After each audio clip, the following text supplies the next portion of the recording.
नमस्कार, परमार किरीट, chapter number 16, ધોરણ 10 सामाजिक विज्ञान। आज આપણો વિષય મુદ્દો છે ટકાઉ વિકાસ।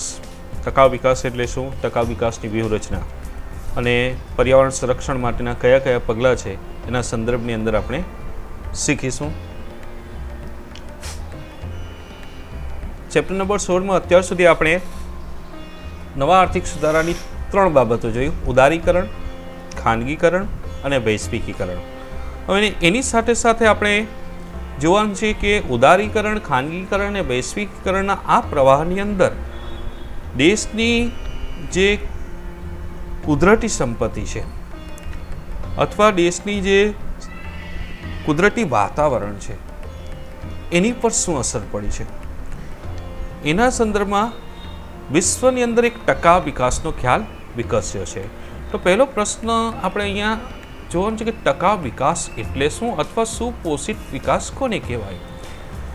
તો આપણે ચેપ્ટર નંબર 1ની અંદર આપણે જોયેલું હતું કે પ્રકૃતિ, પર્યાવરણ અને માનવ જીવન વચ્ચેના નિકટતમ સંબંધોનું પરિણામ એટલે પ્રાકૃતિક વારસો।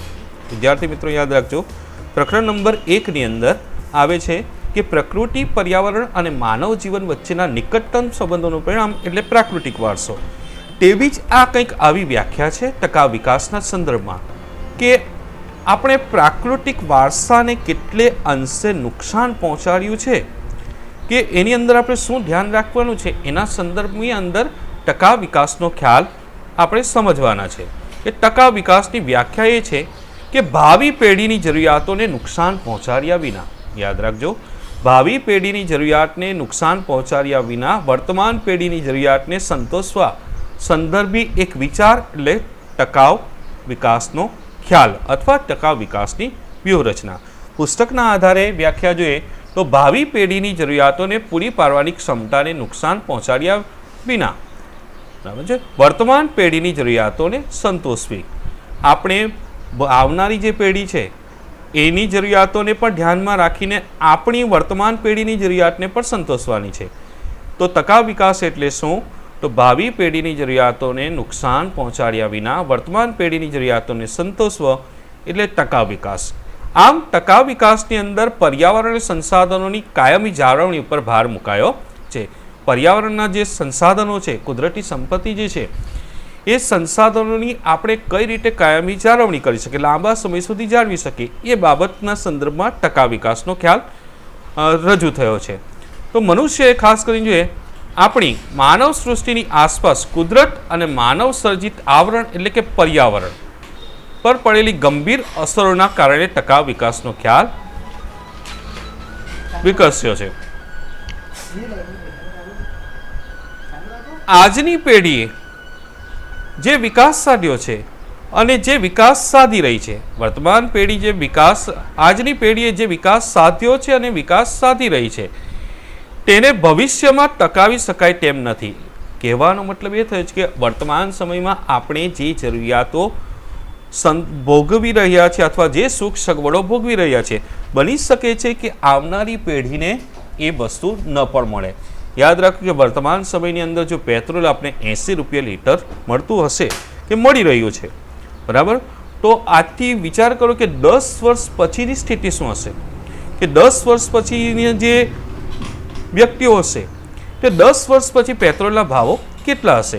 લગભગ આજે દરેક દેશે, બરાબર છે, વિકાસ પ્રક્રિયા હેઠળ ભવિષ્યની જરૂરિયાતો અંગે વિચારવાનું જ બંધ કરી દીધું છે અને એનાથી જ ભાવિ પેઢીની જરૂરિયાતો સામે કેટલીક અંશે ભય સેવાઈ રહ્યો છે। તો એના સંદર્ભની અંદર આપણે ટકાઉ વિકાસને સમજવાનું રહે છે કે ભાવિ પેઢીની જરૂરિયાતોને નુકસાન પહોંચાડ્યા વિના વર્તમાન પેઢીની જરૂરિયાતો સંતોષાય અને તેના લાભ ભાવિ પેઢીને પણ પ્રાપ્ત થાય, એ દિશામાં આપણે ટકાઉ વિકાસની વ્યૂહરચના સમજવાની છે। અહીંયા આપણે યાદ રાખવાનું છે કે આર્થિક વિકાસના કારણે કુદરતી સંસાધનોનું પ્રમાણ ઘટે છે। વિકાસ પ્રક્રિયા હેઠળ આપણે કુદરતી સંપત્તિનો ઉપયોગ કર્યો તો જેટલા કુદરતી સંસાધનો છે એનું પ્રમાણ ઘટી રહ્યું છે અને પ્રમાણ ઘટ્યાની સાથે સાથે એની ગુણવત્તા પણ ઘટી રહી છે। કારણ કે વિકાસ પ્રક્રિયા હેઠળ આપણે એટલું બધું પ્રદૂષણ ફેલાવ્યું છે, જલ પ્રદૂષણ, વાયુ પ્રદૂષણ, હવા પ્રદૂષણ, જેનાથી કુદરતી જે વાતાવરણ છે એની ગુણવત્તા ઘટી રહી છે. તો આ સ્થિતિમાં આ પરિસ્થિતિમાં આપણે વિકાસના ખ્યાલમાં પરિવર્તન લાવવાની જરૂરિયાત છે અથવા જરૂરી છે. જે વિકાસનો ખ્યાલ છે એ વિકાસના ખ્યાલની અંદર પરિવર્તન લાવવું પડશે. આજનો વિકાસ તેના કારણે પર્યાવરણ પર થતી અસરોનો અભ્યાસ ટકાઉ વિકાસના ખ્યાલ હેઠળ કરવામાં આવે છે. તો આપણે એ રીતે વિકાસ કરવો પડશે જેથી કરીને આપણે પ્રાકૃતિક સંસાધનો છે એનું સંરક્ષણ પણ કરી શકીએ અને એનું સંવર્ધન પણ કરી શકીએ. સંરક્ષણ કરવું મતલબ કે એને બચાવવા અને સંવર્ધન કરવું મતલબ કે એને વિકસાવવા. તો પ્રાકૃતિક સંસાધનોના સંરક્ષણ અને સંવર્ધન માટે આપણે વ્યૂહરચના એટલે ચોક્કસ રણનીતિ, વ્યૂહરચનાનો મતલબ થાય રણનીતિ અપનાવવી પડશે. રણનીતિ એટલે કે ચોક્કસ યોગ્ય આયોજન કરવું પડશે, પગલાં વ્યવસ્થિત પગલાં આપણે ભરવા પડશે. તો એના સંદર્ભની અંદર પ્રાકૃતિક સંસાધનોના જાળવણીના સંદર્ભમાં આપણે કયા પગલાં ધ્યાનમાં લેવાના છે? તો પહેલો મુદ્દો એ જ બને છે કે આપણે પુનઃ ઉપયોગમાં લઈ શકાય જે કુદરતી સંસાધનો છે એવા તેનો પુનઃ ઉપયોગ થઈ શકે એવા છે. દાખલા તરીકે ખેતીલાયક જમીન છે, જંગલો છે, જળ સંપત્તિ છે, આ બધી પુનઃ ઉપયોગમાં લઈ શકાય એવી કુદરતી સંપત્તિ છે. એટલે કે એનો એકવાર ઉપયોગ કર્યા પછી પણ આપણે ફરી પાછા ઉપયોગમાં લઈ શકીએ છીએ. તો ખાસ કરીને આ ખેતીલાયક જમીન છે, જંગલ છે કે જળ સંપત્તિ છે, એના ઉપયોગની સાથે સાથે એની ગુણવત્તા જળવાય એ બાબતનું પણ આપણે ધ્યાન રાખવું પડશે. બરાબર છે. દાખલા તરીકે જે ખેતીલાયક જમીન છે એની અંદર વારંવાર રાસાયણિક ખાતરનો ઉપયોગ કરશો તો વધારે પડતા રાસાયણિક ખાતરના ઉપયોગથી ખેતીલાયક જમીનની ફળદ્રુપતા ઘટે છે. બરાબર છે. તો આપણે એ રીતે ઉપયોગ કરવાનો રહેશે જેથી કરીને ખેતીલાયક જમીનની ગુણવત્તા પણ જળવાઈ રહે. એ જ રીતે યાદ રાખવાનું છે કે જે પ્રાકૃતિક સંસાધનો એક જ વાર ઉપયોગમાં લઈ શકાય છે, એક જ વાર ઉપયોગમાં લઈ શકાય છે મતલબ કે પુનઃ અપ્રાપ્ય ખનિજો. પુનઃ અપ્રાપ્ય એટલે કે જેનો એકવાર ઉપયોગ કર્યા પછી આપણે નજીકના ભવિષ્યમાં તાત્કાલિક ધોરણે એ ખનિજો મેળવી નથી શકવાના. તો એવા ખનિજોના વપરાશની અંદર આપણે કાળજી રાખવી પડશે. તો એવા કયા ખનિજો છે? હવે દાખલા તરીકે કોલસો છે, પેટ્રોલિયમ છે. આ કોલસો, પેટ્રોલિયમ, આ ઉપરાંત જે વાયુ શક્તિ છે, કુદરતી વાયુ છે, એના વપરાશની અંદર આપણે કાળજી રાખવી પડશે. કાળજી એટલા માટે રાખવી પડશે કારણ કે એ નજીકના ભવિષ્યમાં એ પાછા મળવાના નથી. ટૂંકમાં પહેલો પોઈન્ટની અંદર એવું કહેવામાં આવ્યું છે કે જે સંસાધનનો એકથી પુનઃ ઉપયોગ શક્ય છે, એકથી વધુ વાર ઉપયોગ કરી શકાય છે, તો એના વપરાશની અંદર પણ આપણે ગુણવત્તાની જાળવાઈ રહે એ બાબતનું ધ્યાન રાખવું પડશે. અને જે સંસાધનો પુનઃ અપ્રાપ્ય છે એટલે કે નજીકના ભવિષ્યમાં પાછા મળી શકવાના નથી તો એના વપરાશની અંદર આપણે કાળજી રાખવી પડશે. બરાબર. બીજો મુદ્દો એ છે કે આપણે ઉદ્યોગોનું સ્થાન છે. સામાન્ય રીતે ઉદ્યોગોનું સ્થાન એ રીતે નક્કી કરવાનું રહેશે જેથી કરીને વાહન વ્યવહારનું ખર્ચ ઓછું આવે. સ્વાભાવિક રીતે ઉદ્યોગોના સ્થાન પસંદગીની અંદર આપણે વાહન વ્યવહાર ખર્ચને એટલા માટે ધ્યાનમાં રાખવું પડશે કારણ કે ઉદ્યોગો જે કંઈક વસ્તુ તૈયાર કરે છે એ તૈયાર કરવા માટે કાચા માલની જરૂર પડે, ઈંધણની જરૂર પડે એટલે કે બળતણની જરૂર પડે. જો આપણે બળતણ કે કાચો માલ, જે બળતણ છે કે ઉદ્યોગોનો કાચો માલ અન્ય દૂરના પ્રદેશમાંથી લાવશું તો સ્વાભાવિક રીતે વાહન વ્યવહાર ખર્ચ વધી જશે. વાહન વ્યવહાર ખર્ચમાં ખાસ કરીને પેટ્રોલ અને ડીઝલ, પેટ્રોલ ડીઝલનો વપરાશ વધુ થશે. જેટલો વાહન વ્યવહારનો ખર્ચ વધે એટલે સ્વાભાવિક રીતે એટલી વસ્તુ મોંઘી બનશે. અને એની સાથે સાથે આપણે જોઈશે કે વાહનો જે છે એ વાહનોના ઉપયોગથી, બરાબર છે, વાહનોના ઉપયોગથી બળતણ વધારે વપરાશે. જેટલું ઉદ્યોગોનું સ્થાન દૂર એટલું વાહન વ્યવહાર ખર્ચ વધારે. એટલા માટે આપણે ઉદ્યોગોનું સ્થાન એ રીતે નક્કી કરવાનું છે જ્યાંથી સરળતાથી કાચો માલ પણ પ્રાપ્ત થઈ રહે અને તૈયાર માલને માર્કેટ સુધી પહોંચાડવા માટેની જે સગવડો છે એ પણ સરળતાથી ઉપલબ્ધ થાય એ રીતે ઉદ્યોગોનું સ્થાન આપણે નક્કી કરવું પડશે. બીજું ખાસ કરીને વાહનોમાં જોઈએ કે વાહનોમાં ઉદ્યોગોમાં પર્યાવરણ મિત્ર ટેકનોલોજીનો ઉપયોગ કરશે. ઉપયોગ વધે એવા પ્રયત્ન કરવા પડશે કે પ્રયાસો કરે છે. પર્યાવરણ મિત્ર ટેકનોલોજી એટલે શું? તો આપણે વાહન છે કે ઉદ્યોગ છે એની અંદર જે યંત્ર છે કે સાધન સામગ્રી વાપરીએ છીએ તો એવી ટેકનોલોજી આપણે અપનાવવી પડશે જેથી કરીને પર્યાવરણને પહોંચતું નુકસાન ઓછું કરી શકીએ. દાખલા તરીકે જોઈએ વાહનની અંદર આપણે જે સાયલેન્સર છે, અત્યારે જે નવી ગાડીઓ આવી છે એમાં ડબલ ફિલ્ટર સાયલેન્સરો છે. ડબલ ફિલ્ટર સાયલેન્સરોનો મતલબ એ થયો કે જેનાથી ધુમાડાનું પ્રમાણ ઓછું થશે. એ જ રીતે આપણે જોઈએ કે રિક્ષાની અંદર સીએનજી ને સ્થાન મળ્યું છે.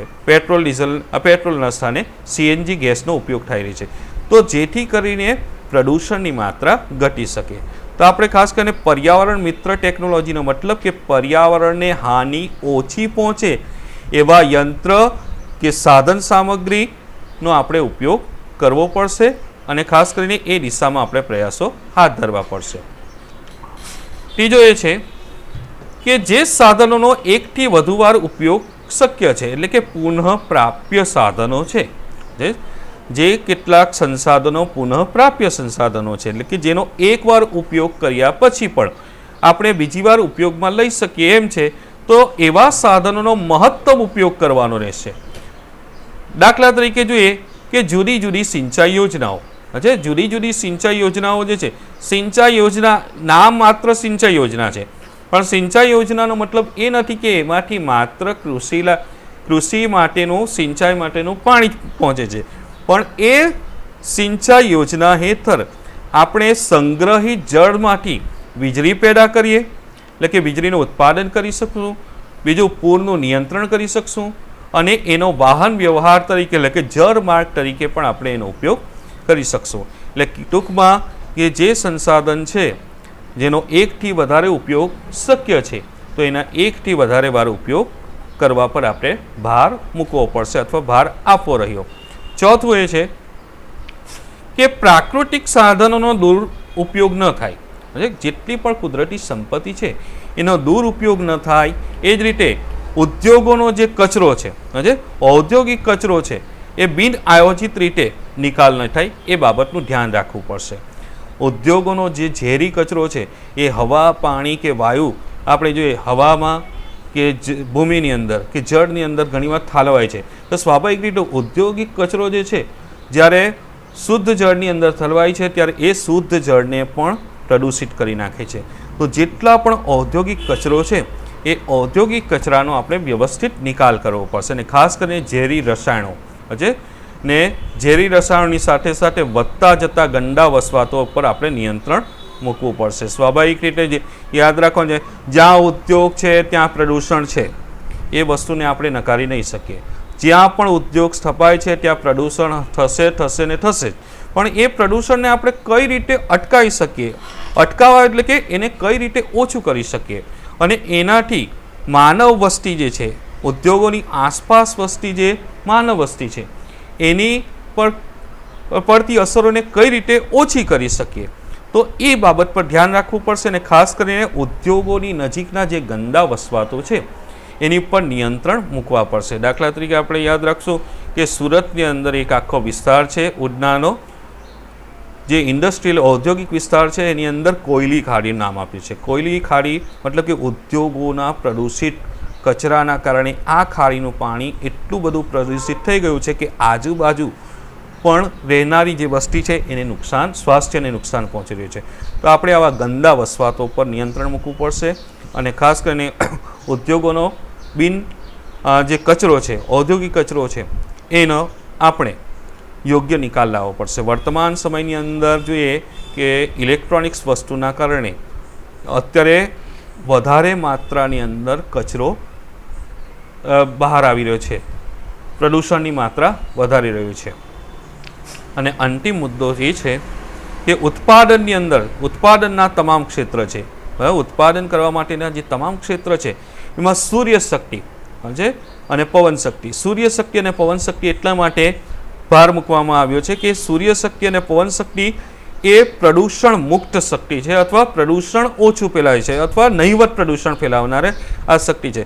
આપણે કુદરતી સંસાધન છે, કોલસો છે, ખનિજ તેલ છે કે કુદરતી વાયુ છે, નજીકના ભવિષ્યમાં ખલાસ થઈ જશે. તો આપણી પાસે જે શક્તિનો સૌથી મોટો સ્ત્રોત છે એ સૂર્ય શક્તિ છે. તો આપણે સૂર્ય શક્તિ અને પવન શક્તિ એટલે કે પવન ઉર્જા, એ ઉર્જા મેળવવા પર આપણે ધ્યાન કેન્દ્રિત કરવું પડશે અને ખાસ કરીને બિન પરંપરાગત આ શક્તિ સંસાધનો છે, ઉર્જાના બિન પરંપરાગત સંસાધનો છે એનો ઉપયોગ વધારવો પડશે. એટલે કહેવાનો મતલબ કે પરંપરાગત સંસાધનો કયા તો કોલસો, પેટ્રોલિયમનો ઉપયોગ, ખનિજોનો ઉપયોગ જે છે એ પરંપરાગત ઉર્જાના સંસાધનો છે. જ્યારે બિન પરંપરાગત શક્તિ સંસાધનો કયા તો સૂર્ય શક્તિ, પવન શક્તિ, ભરતી શક્તિ, ભૂતાપીય ઉર્જા, જેનો ઉપયોગ હવે આપણે શરૂ કરી રહ્યા છે, એ દિશા પર ભાર મૂકવો પડશે. અને વર્તમાન સમયમાં જોઈએ કે આપણે રાજ્ય સરકાર અને કેન્દ્ર સરકાર દ્વારા પણ સૂર્ય શક્તિ પેદા કરવા પર ભાર મુકાઈ રહ્યો છે. એના દ્વારા સરકાર સબસિડી પણ આપી રહી છે અને રાહત ભાવોએ, જે સસ્તા ભાવે સૌર ઉપકરણો એટલે કે સૂર્ય શક્તિ પેદા કરતા ઉપકરણો આપને ફાળવી રહી છે. વિશ્વ કક્ષાએ જોઈશું કે આપણે પર્યાવરણની સુરક્ષા માટે આંતરરાષ્ટ્રીય કક્ષાએ કયા પગલાં ભર્યા છે. તો આંતરરાષ્ટ્રીય કક્ષાએ ભારતની ભૂમિકાની વાત કરીએ તો પર્યાવરણ સુરક્ષાની દિશામાં, જે પર્યાવરણ સુરક્ષાની દિશામાં સ્વીડનના સ્ટોકહોમ શહેરની અંદર ઈસવીસન 1972ની અંદર પ્રથમ વખત પૃથ્વી પરિષદ ભરાઈ. એ પૃથ્વી પરિષદનું આયોજન થયું. ત્યારબાદ વખતો વખત એટલે વર્ષો, એક વર્ષ પછી, બે 3 વર્ષે આ પર્યાવરણ સુરક્ષા માટેની બેઠકો યોજાતી રહી છે. આ વખતો વખત વૈશ્વિક ધોરણોએ પર્યાવરણ અંગે જુદા જુદા અનેક સંમેલનો અને શિબિરો યોજાઈ રહ્યા છે.